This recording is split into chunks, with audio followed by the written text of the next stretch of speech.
peace to your home. In the Nizhny Novgorod region, they have created a ministry for protection against Ukrainian drones. Well then, soon we can expect a ministry of negative offense. The main news of global madness in today's episode. Subscribe, watch until the end, naturally in online format. And think about it, no matter what, darkness will not overcome the light. So the US Secretary of Defense made a statement. The US wants Ukraine to be able to defend itself, and we will find a way to help them. I literally have just a couple of questions. First, probably, how much longer are you going to keep looking? It's already been 4.5 years of war, and everyone keeps searching and searching, but still can't find anything. They seem to have found some bullshit, but it's the kind of bullshit nobody needs. But as for help, we don't know how to find it in Ukraine. We supposedly the best minds of our time have gathered, searching and searching, but still can't find anything. Maybe you just need to give them weapons, give them money, and it will all end quickly. But no, because Volodya over there is a good guy. Good old Volodya. And everyone else we've worked with before, they're all good too.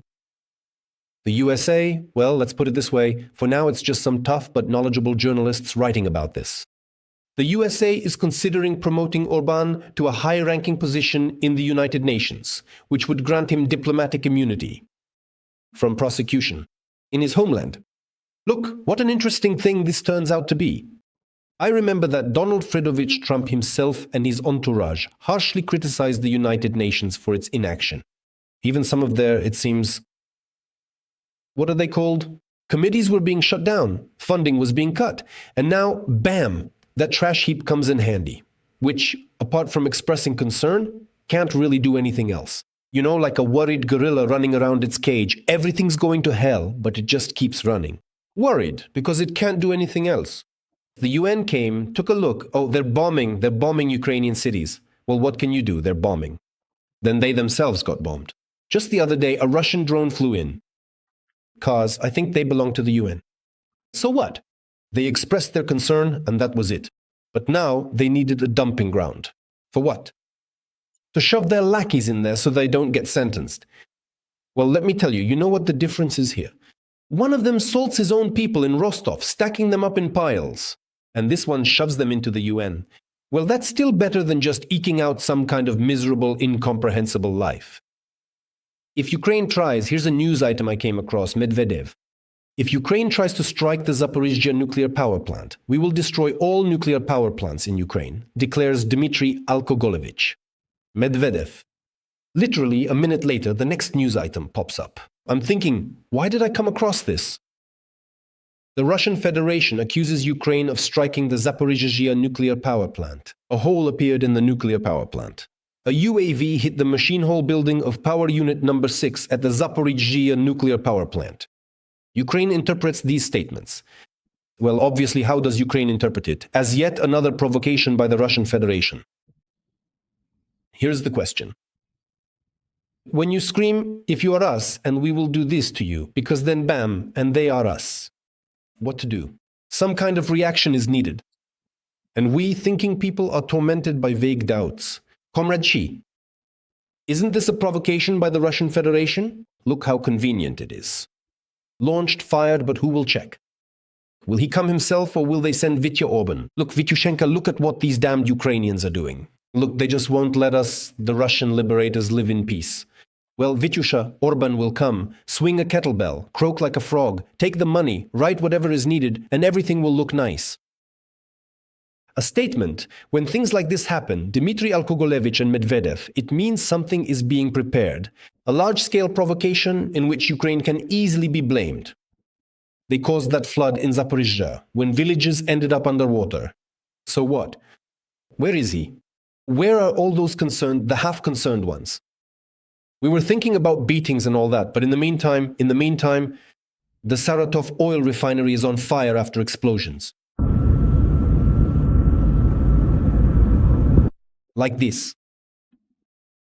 Because once again, because there must be action, comrades. The action has arrived. An oil depot was also damaged in the Rostov region.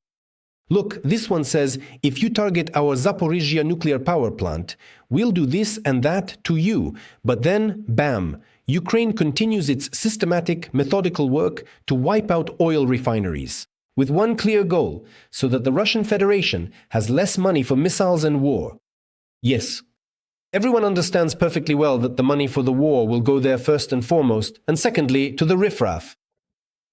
But the riffraff also gets nervous and angry. Problems. Problems arise when there's less to eat. They pile up, and eventually they'll come out. By the way, big eyes write angry messages, but they know languages. I don't know, maybe I have subscribers there. Please write if this is true. Maybe they are lying. Traitors lie. Bandits. Huge queues for gasoline at gas stations in Crimea. That is, look, what a story. There is smoke at the Sartov oil refinery, and there is no gasoline at gas stations in Crimea. Apparently there is some kind of connection. There is a connection, and I've talked about it more than once already. Well, anyway, let's finish talking about fuel now. At some gas stations there's no fuel left, and at others it's being distributed with coupons. By the way, there are already coupons with a maximum of 20 liters. At the third group of stations it's being sold, but there are big lines for it.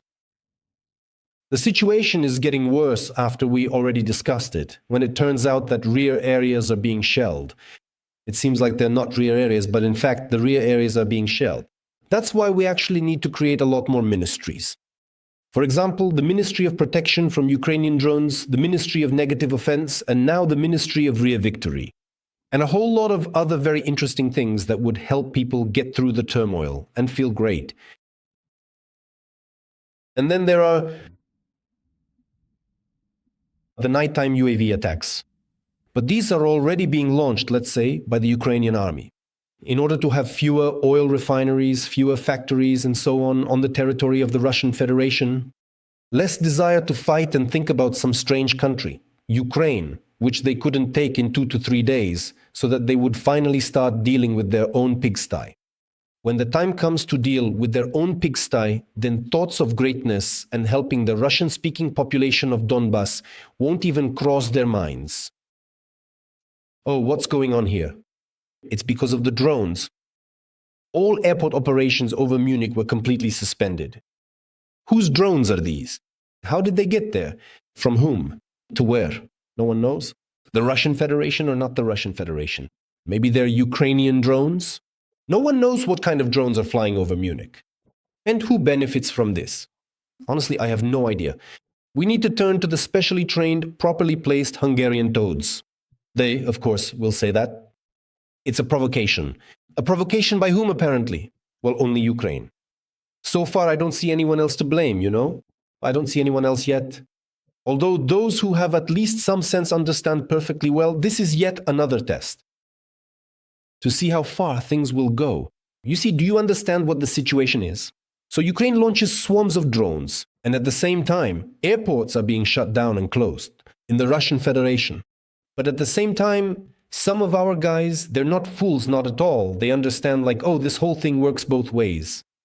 You could, for example, do the same to Europe. Well, with Ukraine, it's clear. The skies are closed there because missiles and Shaheds are flying. But in Europe, you just launch one little drone, and the airport is paralyzed. You launch a second drone, and the airport is paralyzed again. Convenient, isn't it? And you don't even have to run into an attack. No need to shout. Hooray for Putin, for Stalin, for the motherland, for money, the Tsar, and the fatherland. You don't have to shout like that. Moscow has recalled its ambassador from Armenia over Armenia's attempt to get closer to the European Union. They didn't like it. They said, well, we just won't have an ambassador. We'll deal with it. You didn't handle it, comrade. That's it, Armenia. Alya Ulyu is heading in a different direction. Now, this is interesting. This is very interesting. As for the one sitting in the Kremlin, as I've already said, it's either Stalin's footcloth or Adolf's footcloth. Everyone understood that. But when Putin quotes Adolf, now that's interesting. It turned out that journalists kind of scanned through all of Vladimir's statements in Kazakhstan. In fact, the more unbelievable the lie, the faster people will believe it. Putin attributed it more precisely to Joseph Goebbels.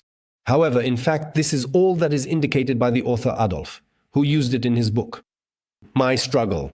The paradox is that this book is currently banned within the Russian Federation. Look, the book is banned. But the leader of the nation sitting on a suitcase quotes it. That is, those who shouted, "We can repeat." Those who shouted that we should fight the Nazis are not simply repeating the methods. Take a look, go to Donbas and see the methods the Russian Federation is using to wage war today. Well, it's just scorched earth, Donbas. Look at what they have turned the Russian-speaking Donbas into: ashes. They quote Adolf. And at the same time they say, "Our grandfathers fought and there are Nazis in this Ukraine." Yes, there are Nazis in every country. The question is whether you apply their methods in real life. And when you declare war and fight using their methods, that's who the real ones are. Well, the guy isn't even hiding anymore. He's quoting Adolf and everyone applauds. And most importantly, beat him up, come on, we need someone beaten up. Putin stated yesterday that Russia needs to strengthen its air defense system, and we've talked about this. And the next day, just as I told you, this ministry was created in the Nizhny Novgorod region. But the paradox here isn't even that they created a Ministry of Defense, but where is the Ministry of Defense? Why isn't the Ministry of Defense, the Ministry of War, handling all this activity? Why, as it were? Why is there a need for some additional ministry? I'll explain. It's very simple. In order to contracts with the Ministry of Defense of the Russian Federation are no longer being signed very actively. They just can't seem to recruit enough people. That's the issue. There are difficulties with this. So you create a new ministry like this. You'll be near your own homes. You'll be defending your homeland. You'll be sort of air defense right here. You'll have a new ministry for protection against Ukrainian drones. You'll be near your wives. You'll be guarding the skies. You'll be heroes. You won't have to go to any SVU. Come on, really. This new ministry will have a new recruitment drive. A little bottle for signing up. Essentially, it's still the Ministry of Defense.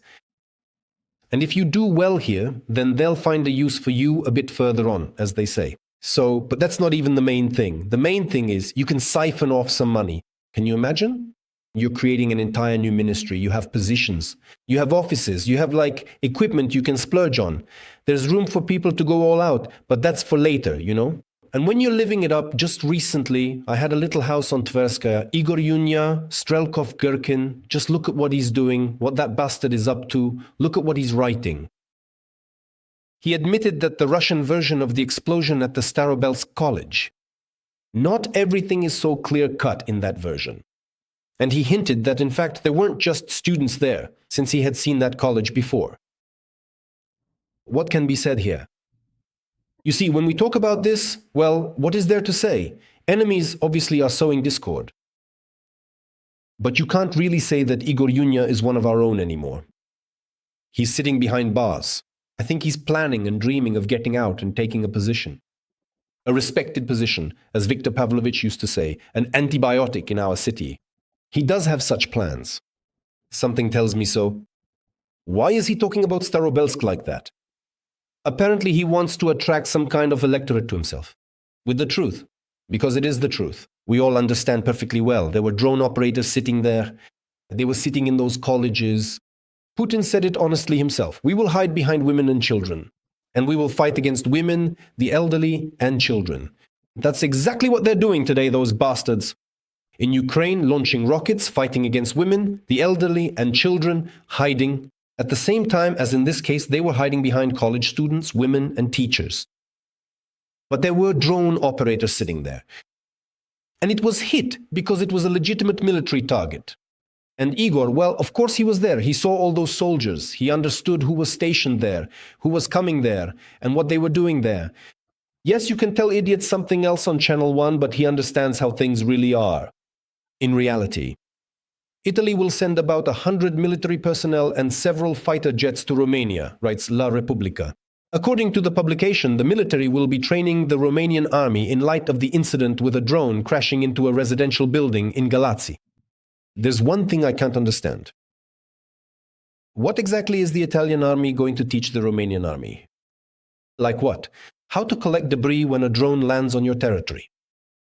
Maybe they just need to unite even more and send these boys to Ukraine. Or to Belarus. To finally put an end to this plague sitting on a suitcase, with this cholera that's spreading. But now we're going to teach them, so to speak. the Italians will come. To teach Romanian citizens, look, it's flying, don't touch it, don't touch it. Bang, then oops, collect the fragments and where to, what for. Well, I would understand if they were inviting Ukrainians, but Americans, because they're always reporting on what the Ukrainians are doing. They're always learning so as not to fall behind. We're helping you, so let us take a peek at some of your technology. We won't give you rockets, but let us take a look at the technology. That's how it works, unfortunately. Greed and hypocrisy, they seem to reign in society in any country. So I don't understand what this whole story is about. Well, they've made their decision. Everyone is happy. Everyone is satisfied. So let them get on with it. The US plans to speed up the withdrawal of its troops from Europe, Reuters reports. So that's what it's all about. According to the publication, at the next NATO conference in June, allies will be informed about which military capabilities the US will or will not provide for defense of Europe. Let me translate that into simple, understandable language. Trump is doing what Putin needs. He has dismantled Europe's security system. At this point, of course, I still hope that the people occupying responsible offices in Europe will come to their senses and make the appropriate decisions.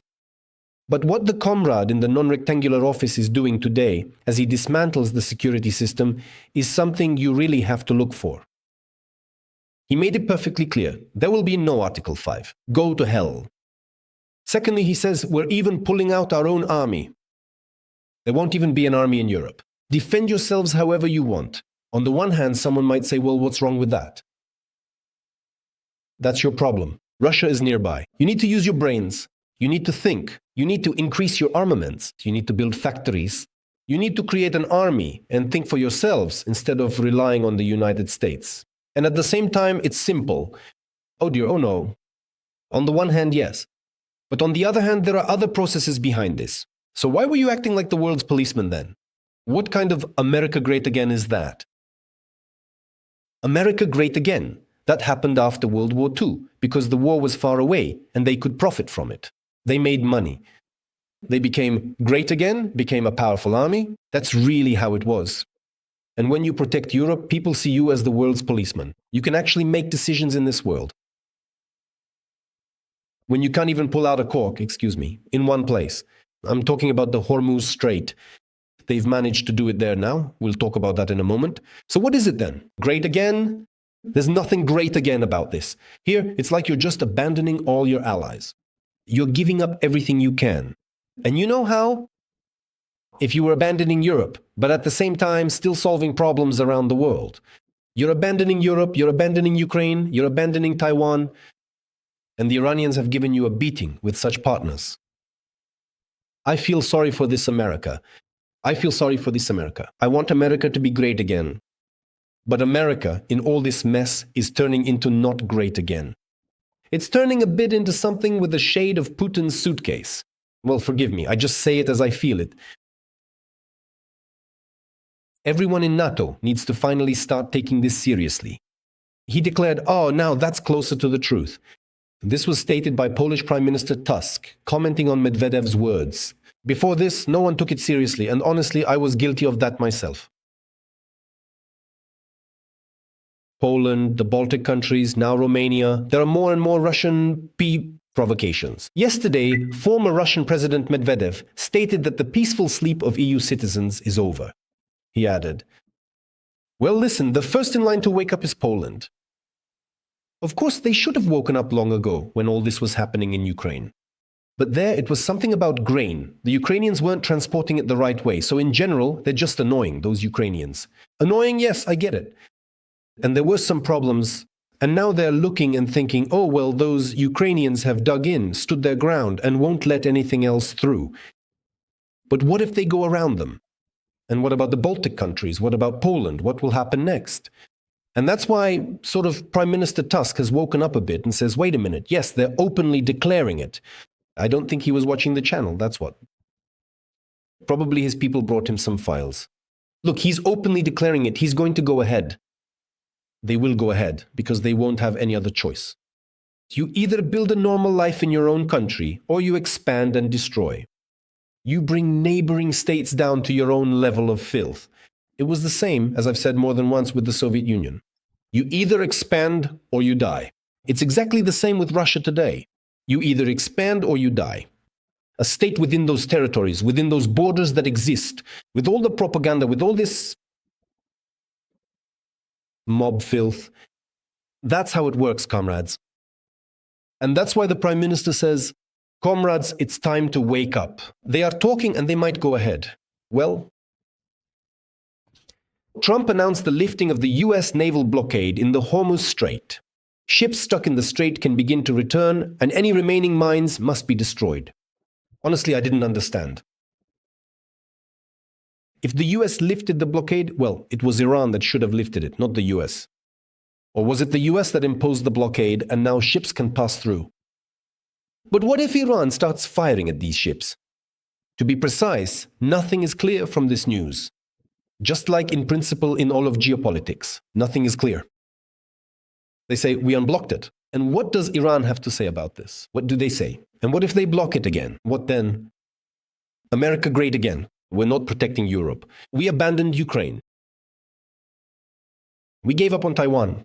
And now they'll even tell these guys, we'll pay you extra. We'll be paying extra, just as long as you unblock it. It doesn't look good, really. Our reputation has come a bit unstuck. It's just a mess. And as for all these shouts about Oreshnik, about the red button, about the EU, of course, there are missiles. Russia does have missiles. But overall, if you look at the big picture, first of all, they're afraid they won't use them. And secondly, there's a suspicion that things aren't as rosy as they claim. Remember, we had an episode yesterday where Putin stands and says, Russia has everything it needs to destroy anything from where a threat to Russia might come. All of that is nonsense. And someone told me, listen, I specifically went and checked. I showed this to my friends, the Vatniks. He says, look, Oreshnik, where it landed, what the consequences were. Bila Tserkva, Ukraine, the city. 3 garages. 3 garages, the missile went down. And that's basically it. Comrades, that's basically it. And he says, as an example, I went to the news and checked there. Recently, a fireworks warehouse exploded in China. The site was worth about $10 million or something like that. There, all the garages were destroyed. Only the ones on the edge remained. Everything that could possibly be blown up was blown up. The whole area is just empty now because the fireworks warehouse exploded. But here, he says, a tactical, super powerful weapon, the one they threatened 3 garages with, landed here. And it costs about 100 million. How? Well, how, comrades? He shows it to his Vatnik friends and they look on in thoughtful surprise. Well, really, when you're telling propaganda, that's one story. But in reality, things are happening a little differently. And here too, someone told me a joke. Maybe some of you know it, maybe in your own version, but I really liked it. He says, like Aschukchi, he says, the Russians from Moscow want to come here and take everything from us. There was this kind of movement, something the Chukchi didn't like. And the chief says, let's march on Moscow with war. He says, wait, what do you mean go to war, his advisors say. What war? They have an army. We don't have an army. They all gathered together, he says, yes. So what should we do? He says, well, then we'll defeat them another way. Let's make a rocket. Let's launch a rocket at them. He says, but we don't have a rocket. Chop down a pine tree, they chop down a pine tree. Make a hole in it, a hole. All right, pour gunpowder in there, now we're filling it up.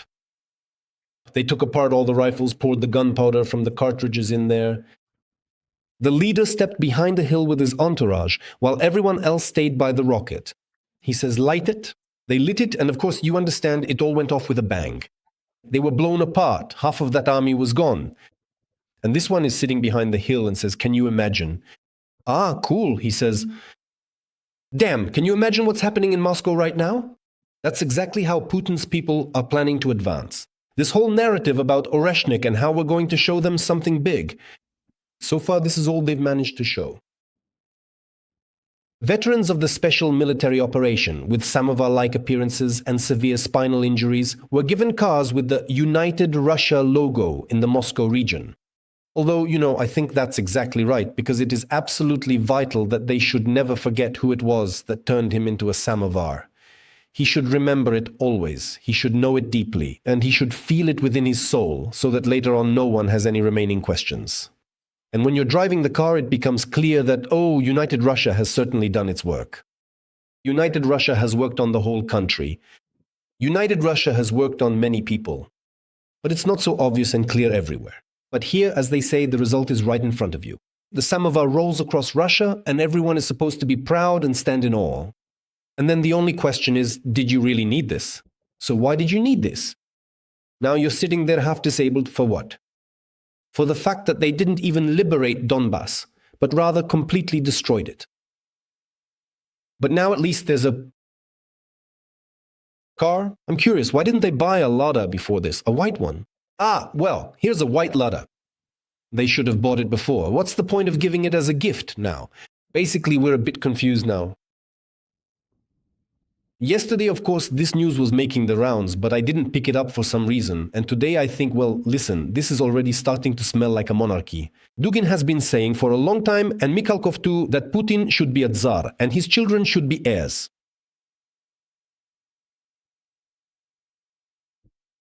The Institute has approved the position of biographer for the Putin family line. The subject of research is the biography, his lineage, his relatives, and how each of them lived. A collective biography of members of the Putin family in post-reform Russia. Post-reform Russia, these idiots just keep making up words. The transition from agriculture to small urban entrepreneurship. Vacancy for a research associate. They're getting ready to glorify the Tsar. But why not glorify the Tsar when here he is? He really does rule over us. Female students from Ulyanovsk are being lured into the war with promises of office jobs. First of all, this is happening right now in many educational institutions. And then, I want to warn you, comrades, just don't be surprised when suddenly, bam, you're in Starobelsk. Bam, something just landed somewhere. First they lure you in, then they equip you, then they train you there, and then some strange Ukrainian drone comes flying in. And your arms are over here, your legs are over there, and then you're just sitting there, sort of, a Lada from United Russia. I want a Lada, I want one. I'll be driving around in a Lada from United Russia. Don't be surprised. I'm asking you, don't be surprised. I just had to show you this news. According to a report released by the TASS news agency, the Russian woman, Schneider, what a truly Russian surname, secured a decisive victory over the Ukrainian woman Oleynikova in the third round at the prestigious Roland Garros tournament. Russia's third-ranked player defeated a Ukrainian at Roland Garros. The Russian Schneider defeated the Ukrainian Oleynikova in the third round. A whole list. They keep talking about this all the time. And do you know why? I'll explain it to you. When you've had 4.5 years of war and there's nothing to be proud of, you cling to this victory. You need it like you need air. You try to present any sports victory as a huge achievement. This is the greatest victory, and what is there to be proud of? That a country 10 times bigger than another says, we beat them here in tennis. We beat them in tennis. Can you imagine? Be proud, you bastard. Be proud. We beat Ukraine in tennis. Maybe they'll win somewhere else too. Somewhere else, immediately all of this gets pulled out and shown just so there's at least some kind of victory, something to latch onto when, as they say, when there's no fish, even a sparrow's a catch. Oh. To the wreckage, explosions, and negative growth, now the illusion of a blockade has been added. Here it's kind of